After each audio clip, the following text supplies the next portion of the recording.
नमस्कार साथियों। कुछ दिनों के ब्रेक के बाद फिर से अपन बात करते हैं अपने जलवायु परिवर्तन के मुद्दे पर। और थंबनेल के अनुसार आईपीसीसी की रिपोर्ट क्या है, एक्चुअल में आईपीसीसी की रिपोर्ट है क्या चीज़, इसको मैं आगे वीडियो में आपको समझा दूंगा। फिलहाल इतना समझिए कि आईपीसीसी की रिपोर्ट जलवायु परिवर्तन से ही संबंधित है, हमारे पर्यावरण से ही संबंधित है। लेकिन उससे पहले हम पर्यावरण पर कुछ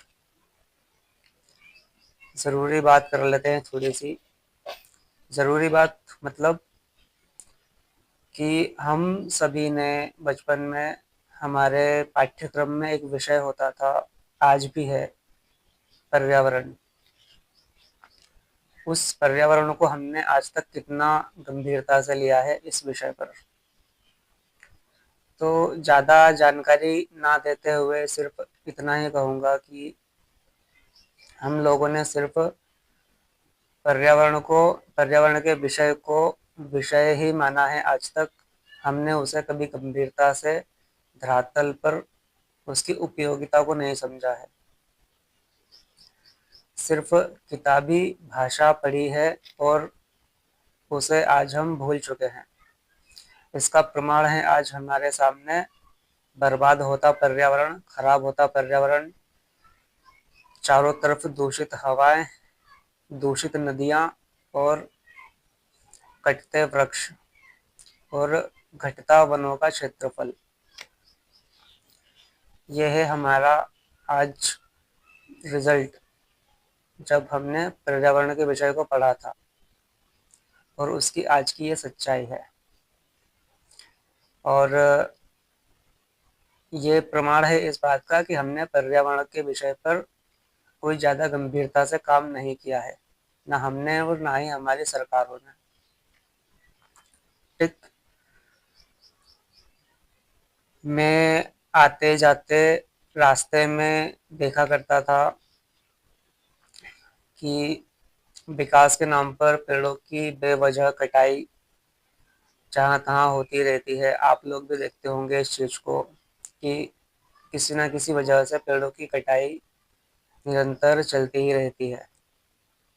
वो कारण कुछ भी हो, मुझे कारण से कोई मतलब नहीं है, मुझे पर्यावरण से मतलब है। तो आप लोग इन चीज़ों को देखते होंगे और मैं भी देखता था। तो मैंने सोचा कि इन सब चीज़ों के प्रति लोगों को जागरूक करने के लिए मैं क्या करूं। तो फिर मैंने सोशल मीडिया के माध्यम से पेड़ों को बचाने के संबंध में बोलना चालू किया।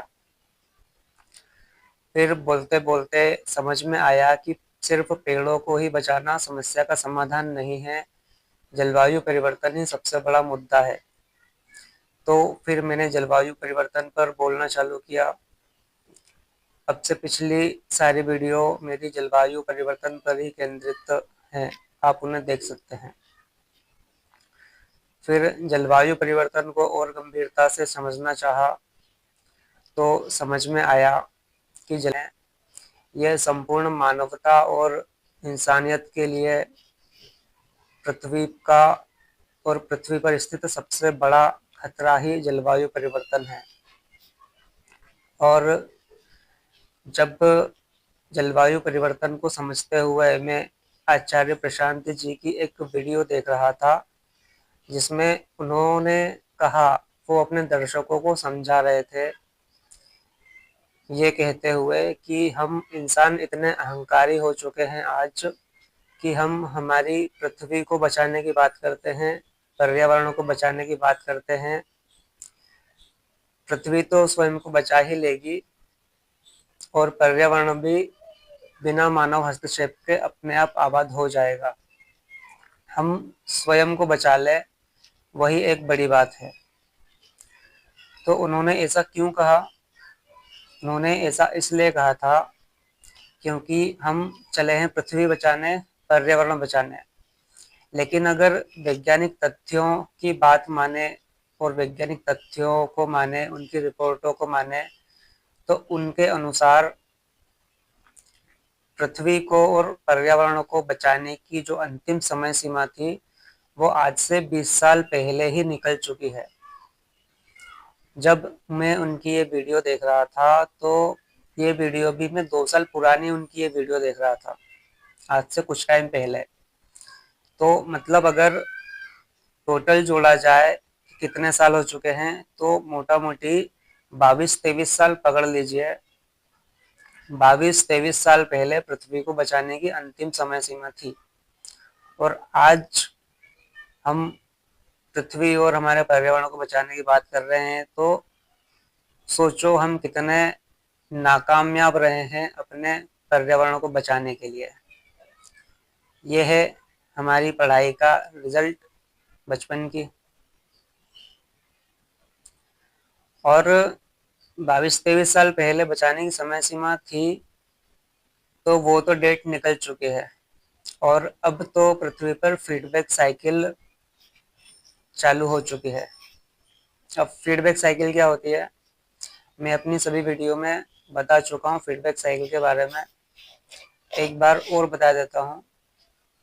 वे उन सारी प्रक्रियाओं में, जैसे प्राकृतिक संसाधनों में इंसानी हस्तक्षेप इतना बढ़ जाना कि इंसानों के द्वारा अब उस विनाश को रोक ना पाना, फीडबैक साइकिल की कैटेगरी में आती हैं। उदाहरण के लिए आप समझें कि सारे जितने भी पृथ्वी पर महासागर हैं, उन सब महासागरों में हिंद महासागर का सबसे तीव्र गति से साल दर साल गर्म होते जाना, और मानवीय गतिविधियों के कारण ही ध्रुवीय बर्फ जैसे अंटार्कटिका और पृथ्वी पर समस्त बर्फ वाली जगहों का लगातार पिघलते जाना, जो अब मानव के द्वारा या मानव के कंट्रोल से बाहर हो चुका है। अब ये प्राकृतिक संतुलन के माध्यम से ही सेट हो सकता है। और साल दर साल गर्मी का लगातार बढ़ते जाना, आईपीसीसी की रिपोर्ट के अनुसार 25,000 सालों में 2024 का जो गर्मी थी, वो सबसे ज्यादा गर्म साल रहा था। 2024 की गर्मी पिछले 25,000 सालों में। तो ये सब फीडबैक साइकिल के उदाहरण हैं। और अब 2025 फरवरी खत्म होता जा रहा है, अब आएगी गर्मी, शायद ये 2024 से भी ज़्यादा गर्म हो। तो ये सब फीडबैक साइकिल के उदाहरण होते हैं। तो इतने हाई लेवल पर खराब होते पर्यावरण की भयावहता को देखते हुए, और 22-23 साल पहले पृथ्वी को बचा सकते थे आचार्य प्रशांत की बात को जब मैंने सुना था, तो इन सब चीज़ों को देखकर समझकर मेरा एक तरह से विश्वास ही टूट गया था कि अब जब मैं जागरूक हुआ हूँ इतनी देर बाद, तो अब मेरे बोलने से कौन सुनेगा। तब जब बचाया जा सकता था, तब जिम्मेदारों को कुछ होश ठिकाने कोई खबर नहीं थे, तो अब मेरे बोलने पर कौन सुनेगा। उनके इस कथन पर मुझे कोई विश्वास नहीं हुआ था, इसलिए मैंने गूगल करके पूछा, तो गूगल भी इस बात से सहमत था कि हाँ, 20-22 साल पहले, 23 साल पहले पृथ्वी को बचाने की और पर्यावरण को बचाने की अंतिम तिथि थी, लेकिन अब वो इंसानों के हाथ से निकल चुकी है। तो इन सब बातों को जानकर समझकर मेरा तो दिमाग का बिल्कुल कबाड़ा हो चुका था कि अब क्या जागरूकता फैलाऊं, कुछ बचा ही नहीं है। तो आचार्य प्रशांत आए रजनीकांत जैसे और बोले, क्यों हिला डाला ना। सच में उनकी बातों ने बिल्कुल हिलाकर रख दिया था। फिर जैसा कि मैंने बता रखा था अपनी वीडियो में कि भगवत गीता में, श्रीमद् भगवत गीता में सब समस्याओं का समाधान होता है, तो उसी के अनुसरण के माध्यम से भगवत गीता को पढ़ा, समझा, तो जाना कि उसमें किस प्रकार से अर्जुन धर्म अर्जुन को श्री कृष्ण जी समझा रहे हैं धर्म और अधर्म की लड़ाई के बीच में, कि देखो दुर्योधन किस प्रकार से पूरी निष्ठा के साथ अधर्म का साथ दे रहा है, तो अर्जुन तुम तो धर्म का साथ दे रहे हो, फिर तुम इतना व्यथित क्यों हो धर्म का साथ देने के लिए। बस यही मेरी निराशा का निराकरण था, और फिर से एक बार आया हूँ लोगों को जागरूक करने के लिए कि हम हमारे खराब होते पर्यावरण की भयावहता को समझे और उसके लिए जागरूक बने। बचाया नहीं जा सकता अब पृथ्वी को, तो कम से कम उसके प्रभाव को तो कम किया जा सकता है, इतना तो जागरूक बन जाए। और दूसरा ये कि कम से कम मैं जागरूक हुआ हूँ, तो कम से कम मुझे मेरे जीवन से तो ये शिकायत ना रहे कि मैंने भी जलवायु परिवर्तन जैसे मुद्दे को उठाया नहीं और लोगों को जागरूक नहीं किया। तो ये दो उद्देश्य हैं जिनकी वजह से वापस से जागरूकता फैलाने के लिए आया हूँ, ताकि लोग जागरूक हो सके। अब कुछ लोग ये कह सकते हैं कि जब 22-23 साल पहले पृथ्वी को बचाने की अंतिम समय सीमा थी, तो आज के हिसाब से पृथ्वी को खत्म हो जाना चाहिए था, तो हम जिंदा कैसे हैं, मैं ये वीडियो कैसे बना रहा हूँ। तो इस बात को सीधा उदाहरण से समझो कि जिस प्रकार से लकड़ी लगी हुई दीमक लगी हुई लकड़ी का कोई अस्तित्व मजबूती के मामले में नहीं होता है, उसी प्रकार से इस धरती पर हम 800 करोड़ इंसान हैं जो धरती को दीमक की तरह खा चुके हैं। अब जिस प्रकार से उस दीमक उस लकड़ी का कोई अस्तित्व नहीं है, जिस प्रकार से दीमक खा चुकी है, उसी प्रकार आप पृथ्वी का भी भविष्य में अस्तित्व का पता लगा सकते हो। तो हम आते हैं अब अपनी आईपीसीसी की रिपोर्ट पर। हम जलवायु परिवर्तन को आज कितना समझते हैं। मैं अक्सर ये अपने वीडियो में बताता रहता हूँ कि वैश्विक तापमान बढ़ता जा रहा है, गर्मी बढ़ती जा रही है, और इसे रोको, इसको रोकने के लिए बढ़ती जनसंख्या को रोको, मांस के कंजप्शन को रोको, दूध के उपभोग को रोको। तो ये सब चीज़ें, ये सब बातें हमें कहाँ से पता पड़ती है, कैसे मालूम होती है, हमें कौन बताता है, इन सब की सत्यता क्या है, इन सब का आधार क्या है। तो इन सब चीज़ों का प्रमाण हमें कहाँ से मिलता है। तो इन सब चीज़ों के लिए अगर प्राकृतिक तौर पर देखा जाए तो प्रमाण की कोई आवश्यकता नहीं है। इन सब चीज़ों की जानकारी हमें हमारी पृथ्वी देती रहती है, बाढ़, सूखा और बदलते मौसम के माध्यम से। लेकिन हम इंसान इतने अपने कामनाओं में अंधे होते हैं कि इन सब चीज़ों को समझना ही नहीं चाहते, और समझना चाहते भी हैं तो हमें हमारी अंधी विकास की सोच उसे समझने देना नहीं चाहती। ठीक।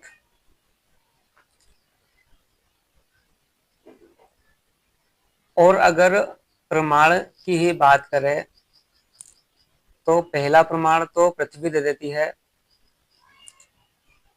प्राकृतिक आपदाओं के माध्यम से, और दूसरा प्रमाण देती है हमें ये आईपीसीसी की रिपोर्ट।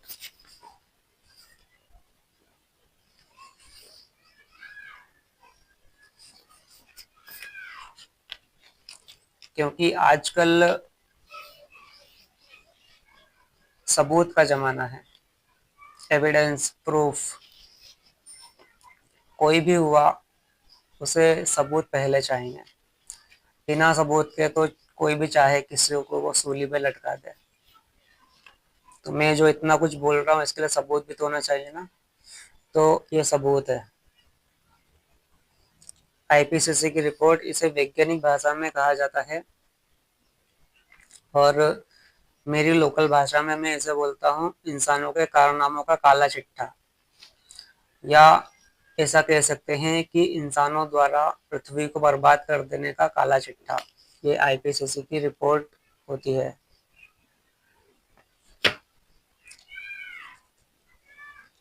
अब आईपीसीसी की रिपोर्ट कौन निकालता है, कैसे निकालता है? तो इसे सर्वप्रथम संयुक्त राष्ट्र संघ द्वारा 1988 में कोई एक वर्ल्ड मेटीरियोलॉजिकल संस्था को बनाया था संयुक्त राष्ट्र ने, तो उसके द्वारा इस आईपीसीसी की रिपोर्ट को निकाला जाता है।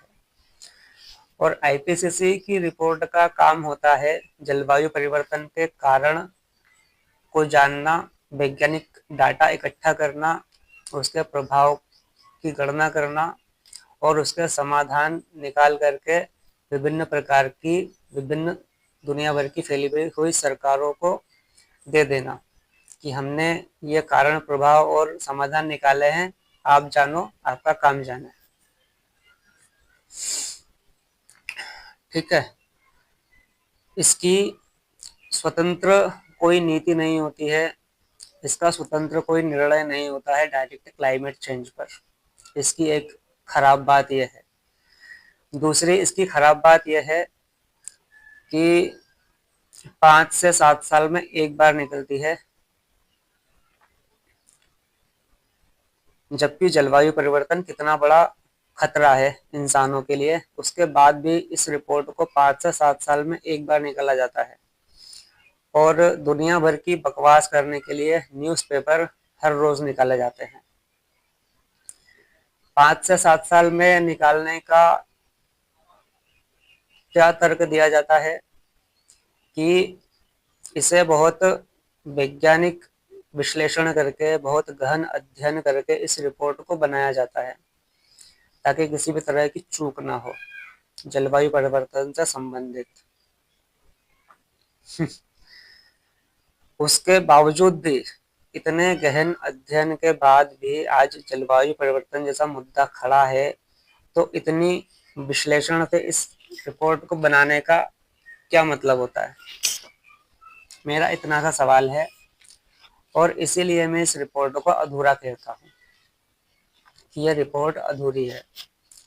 दूसरी चीज कि यह सतह पर काम करती है, जड़ पर काम नहीं करती है। और 5-7 साल बाद एक रिपोर्ट निकलती है, की इसी रिपोर्ट की मदद से जलवायु परिवर्तन का विश्लेषण किया जाता है। दुनिया भर की सरकारें इसी आईपीसीसी की रिपोर्ट पर निर्भर रहती है जलवायु परिवर्तन की नीतियां बनाने के लिए। अब जैसा बताया मैंने कि ये जड़ पर काम नहीं करती है, सिर्फ सतह पर काम करती है। तो जड़ पर काम कैसे होगा? जड़ पर काम नहीं हो रहा, इसलिए जलवायु परिवर्तन भी नहीं रुक पा रहा। दिन प्रतिदिन जलवायु परिवर्तन का खतरा गहराता जा रहा है। तो जब हम बात करते हैं कि जड़ पर काम करने की, तो जड़ पर काम किस प्रकार से होगा? जड़ पर काम होगा जैसे कि आईपीसीसी की रिपोर्ट बताती है कि जलवायु परिवर्तन हो रहा है। उसमें ये बताती है कि इंसानों की जनसंख्या लगातार बढ़ती जा रही है, उसकी वजह से प्राकृतिक संसाधनों का अंधाधुंध दोहन होता जा रहा है, ध्रुवीय बर्फ पिघलती जा रही है जैसे अंटार्कटिका, और जनसंख्या बढ़ने के साथ में मानवीय गतिविधियां बढ़ती जा रही है, फॉसिल्स फ्यूल वगैरह जलता है तो उससे ग्रीन हाउस गैसें निकलती हैं जो वातावरण को गर्म कर रही हैं, और मांस भक्षण वगैरह जो मांसाहारी लोग करते हैं उसकी वजह से मीथेन गैस उत्सर्जित हो रही है। मीथेन गैस को जिम्मेदार ठहराती है, कार्बन डाइऑक्साइड को जिम्मेदार ठहराती है आईपीसीसी की रिपोर्ट। ये सारी चीजें हो रही है और लगातार घटते वनों का क्षेत्रफल, जिसकी वजह से कार्बन को जो सोखने की क्षमता होती है पेड़ों के काटे जाने से वो कम हो रही है। ये सारी चीजें आईपीसीसी की रिपोर्ट बहुत अच्छी तरीके से उल्लेखित करती है। यहाँ तक सही है। तो ये सिर्फ आईपीसीसी की रिपोर्ट कारण बताती है और उसके प्रभाव बताती है, और जैसा कि मैंने बताया कि समाधान सरकारों को दे देती है। अब सरकारों के काम तो आपको और मुझे मालूम ही है कि सरकार किस तरह से, किस लेवल पर और कितनी गंभीरता से किसी मुद्दे को हैंडल करती है। सीधा सा कहूँ, सरकारों को कोई कोई इंटरेस्ट नहीं है किसी आईपीसीसी की रिपोर्ट से, किसी जलवायु परिवर्तन से। हम आम नागरिक हैं, हमें जलवायु परिवर्तन के विषय में इतना मालूम नहीं होगा, लेकिन जिन्हें सब कुछ मालूम है, जैसे एग्जाम्पल के तौर पे हम अमेरिका को अगर पकड़े, अमेरिका को सारी चीजें पता है, और उसके जैसे जो 6 देश और हैं जो विकसित देश हैं G7 के, उन्हें मालूम है ये चीजें कि ग्रीन हाउस गैसें क्या होती हैं, मीथेन गैसें क्या होती है, और वायुमंडल किस प्रकार गर्म हो रहा है, किस प्रकार से जलवायु परिवर्तन का प्रभाव बढ़ता जा रहा है। ये सारी चीजें उन्हें मालूम है, और कैसे कंट्रोल होगा ये भी मालूम है। ठीक, लेकिन उन्हें मतलब नहीं है किसी जलवायु परिवर्तन से और किसी आईपीसीसी की रिपोर्ट से। उन्हें सिर्फ मतलब है तो अपने अपने देश की जीडीपी बढ़ाने से। अपने देश की जीडीपी बढ़ाओ, और जलवायु परिवर्तन है जिसको तकलीफ है वो भाड़ में जाओ, ऐसा इन सरकारों का मानना होता है। अमेरिका ने तो सीधे तौर पे कह दिया है कि हमें कोई फर्क नहीं पड़ता जलवायु परिवर्तन से, हम ठंडे प्रदेश हैं। एक बार अमेरिका 2017 में बाहर हुआ था पेरिस क्लाइमेट डील से, ये कहते हुए कि हमें कोई मतलब नहीं है, और दूसरी बार अमेरिका फिर बाहर हुआ है जनवरी 2025 में, ये कहते हुए कि हमें जलवायु परिवर्तन से कोई मतलब नहीं है। लेकिन जलवायु परिवर्तन का जो सबसे बड़ा मुख्य कारण है वो अमेरिका ही है, और अमेरिका जैसे 6 विकसित देश, जिसे G7 के देश कहते हैं, ये ऐतिहासिक रूप से कार्बन डाइऑक्साइड उत्सर्जन के लिए उत्तरदायी हैं, और ये ऐतिहासिक रूप से ग्रीन हाउस गैसों के उत्सर्जन के लिए जिम्मेदार हैं। आप ये स्क्रीनशॉट्स भी देखते जाइएगा जिसमें सारी डिटेल मैंने बता रखी है गूगल से सर्च करके। मैं कोई हवा में ये सारी बातें नहीं कह रहा हूँ। तो इन देशों को मतलब होता है सिर्फ अपने अपने देश की जीडीपी बढ़ाने से। इन्हें जलवायु परिवर्तन की कोई परवाह नहीं है, आईपीसीसी की रिपोर्ट से कोई लेना देना नहीं है। ये बस अपने अपने देश का निजी हित चाहते हैं और कुछ नहीं, और दोषारोपण करते हैं ये विकासशील देशों को, छोटे देशों को। ये इनकी नीयत है। अब ये हुई बात इन देशों के काम की कि ये क्या कर सकते हैं और क्या नहीं कर सकते हैं। अब आईपीसीसी की रिपोर्ट की कोई स्वतंत्र नीति नहीं होती है, इसलिए ये जड़ पर काम नहीं कर पाती है। अब जड़ पर काम होना चाहिए, सिर्फ देशों को आगे आना होगा। इन विकसित देशों के पास में, विकसित देश कौन कौन से हैं, जैसे 7 G7 के, एक अमेरिका, कनाडा, जापान, फ्रांस और यूनाइटेड किंगडम, इटली। एक आध नाम मुझसे छूट रहा है तो वो आप देख लेना कौन से हैं। तो अगर हम बात करें जलवायु परिवर्तन को रोकने के लिए जड़ पर काम करने की, तो सबसे पहले सवाल ये खड़ा होगा कि जलवायु परिवर्तन हुआ किन कारणों से है, किन देशों की वजह से है। और इनका सवाल खोजने के लिए हम अगर अतीत में जाते हैं या इतिहास को खंगालते हैं, तो हम पाते हैं कि दुनिया की सबसे ताकतवर अर्थव्यवस्था वाले G7 देश जलवायु परिवर्तन के लिए ऐतिहासिक रूप से सबसे अधिक जिम्मेदार हैं। तो सर्वप्रथम इन्हीं देशों को जलवायु परिवर्तन रोकने के लिए आगे आना होगा। औद्योगिक क्रांति के बाद से इन देशों ने असीमित ऊर्जा खपत और अनियंत्रित कार्बन उत्सर्जन से वैश्विक तापमान में भारी वृद्धि की है।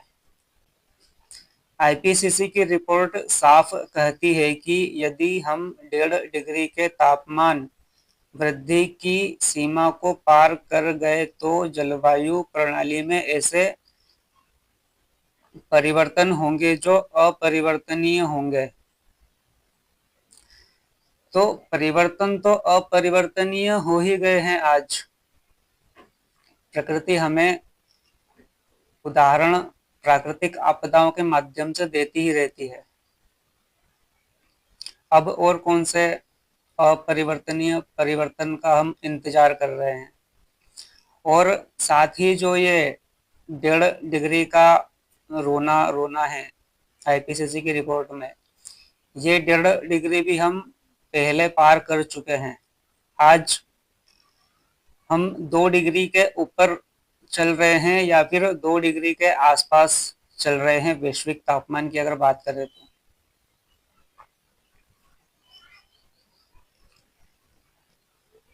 अब जड़ पर काम करना है तो सिर्फ आईपीसीसी की रिपोर्ट निकालने भर से काम नहीं चलेगा। इन शक्ति संपन्न G7 देशों को आगे आना होगा। अब आगे आने के लिए भी इनके पास में 2 विकल्प हैं।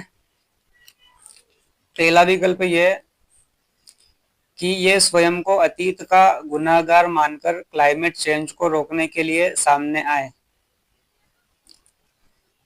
या फिर शक्ति संपन्न देश होने के नाते भविष्य का नायक बनकर जलवायु परिवर्तन को रोकने के लिए सामने आए। इन्हें जैसा पसंद आए वैसा बनकर सामने आए। यदि ये चाहें तो जलवायु परिवर्तन को रोकने के लिए सख्त और प्रभावी नीतियां लागू कर सकते हैं, जैसे वन चाइल्ड पॉलिसी। अब मैं वन चाइल्ड पॉलिसी का नाम क्यों ले रहा हूं?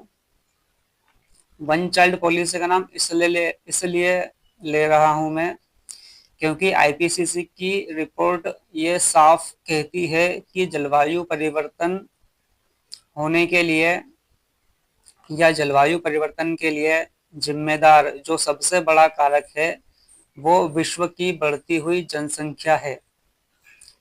800 करोड़ से ऊपर हम धरती पर इंसान हैं, जो पृथ्वी की कैपेसिटी से बहुत बाहर की बात है। और इन 800 करोड़ से ज्यादा लोगों की गतिविधियां जलवायु परिवर्तन में अहम भूमिका निभा रही है।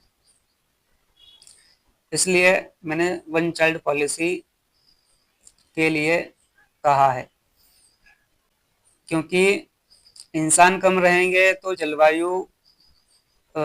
क्योंकि इंसान कम रहेंगे तो प्राकृतिक संसाधनों का दोहन भी कम होगा, या सीधे तौर पर कहें कम इंसान, कम खर्चा, कम प्रकृति का दोहन। इसलिए मैंने वन चाइल्ड पॉलिसी को सर्वप्रथम रखा है जड़ पर काम करने के लिए। और ये वन चाइल्ड पॉलिसी पूरे विश्व भर में लागू होना चाहिए G7 सहित देशों को मिला करके। और वन चाइल्ड पॉलिसी आईपीसीसी की रिपोर्ट लागू नहीं कर सकती, क्योंकि इसकी स्वयं की कोई स्वतंत्र नीति नहीं होती है। इसे लागू करने के लिए G7 जैसे शक्ति संपन्न और पावरफुल देशों को मिल करके पूरे विश्व में लागू करना होगा, और ये कर सकते हैं।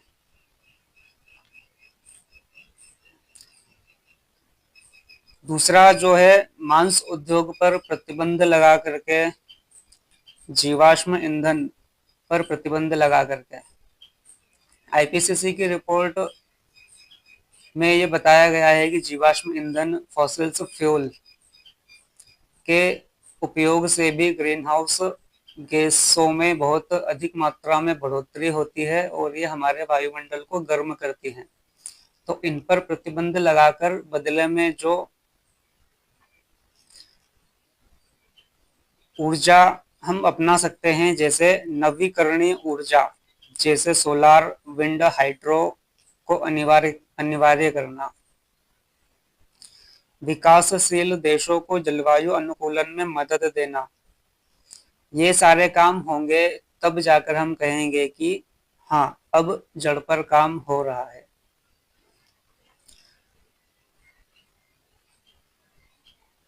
और जड़ पर काम करने का इससे भी प्रभावी कदम होगा सही शिक्षा को प्राप्त करना, और सही शिक्षा हमें मिलेगी श्रीमद् भगवत गीता से।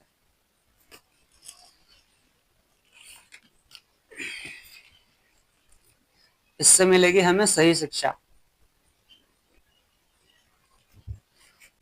श्रीमद् भगवत गीता हमें सिर्फ केवल आत्मा और परमात्मा की ही बात नहीं बताती, बल्कि यह प्रकृति और उसके साथ संतुलन में रहने की शिक्षा भी देती है। गीता हमें लोभ, अहंकार, स्वार्थ और भौतिक सुखों की असीमित लालसा से बचने का उपदेश देते हुए प्रकृति मोह से मुक्त करती है। आज का जलवायु संकट मानव के असंतुलित उपभोग और प्रकृति के दोहन का ही परिणाम है। यदि मनुष्य स्वार्थ की प्रकृति छोड़कर प्रकृति मोह से ही मुक्त हो जाएगा और प्राकृतिक संसाधनों का उपयोग सिर्फ आत्मा माने कि कृष्ण की ओर बढ़ने के लिए करे, तो हम जलवायु परिवर्तन को रोक सकते हैं। तो इस दुनिया के जो चौधरी हैं, मतलब G7 देशों के पास आज भी मौका है कि ये अपनी चौधरी और पूंजीवादी सोच को छोड़कर प्रकृति संगत नीतियों को अपनाएं, या फिर आने वाली पीढ़ियों के गुनहगार बने, जैसी इनकी पसंद, जैसा ये चाहे। गीता के सिद्धांत हमें बताते हैं कि सच्चा सुख भौतिक संसाधनों के अनियंत्रित उपयोग में नहीं, बल्कि संतुलन और त्याग में है। यदि विश्व गीता के मार्ग पर चले तो न केवल जलवायु परिवर्तन से उबरा जा सकता है, बल्कि विश्व को एक नई, संतुलित और समृद्ध भविष्य की ओर मोड़ा जा सकता है। तो एक नारा ही लगा दो जलवायु परिवर्तन रोकने के लिए। नारा क्या होना चाहिए हमारा? कि श्रीमद् भगवत गीता पढ़ो और पढ़ाओ और जलवायु परिवर्तन को भगाओ। तो ये थी मेरी आईपीसीसी की रिपोर्ट पर राय कि ये मुझे अधूरी क्यों लगती है और जड़ पर काम किस प्रकार होगा। ये मुझसे जितना स्पष्ट हो सका मैंने बताया।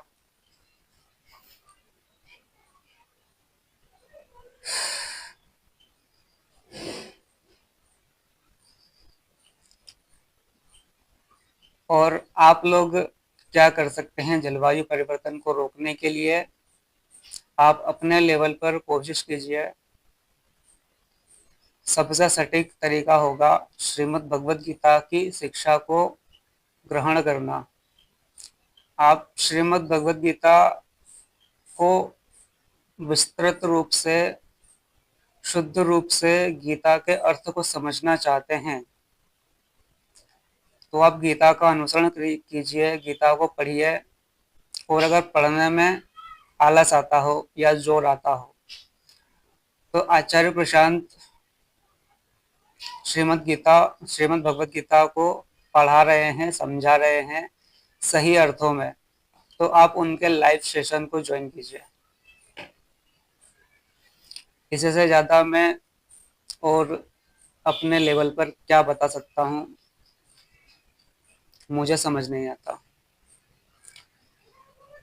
तो अगर आप गीता को सही अर्थों में पढ़ सके तो पढ़िए, नहीं तो आचार्य प्रशांत से मिलिए और अपने इस वातावरण को, पर्यावरण को, अपनी इस पृथ्वी को बचाने में अपनी भूमिका निभाइए। जय श्री कृष्ण।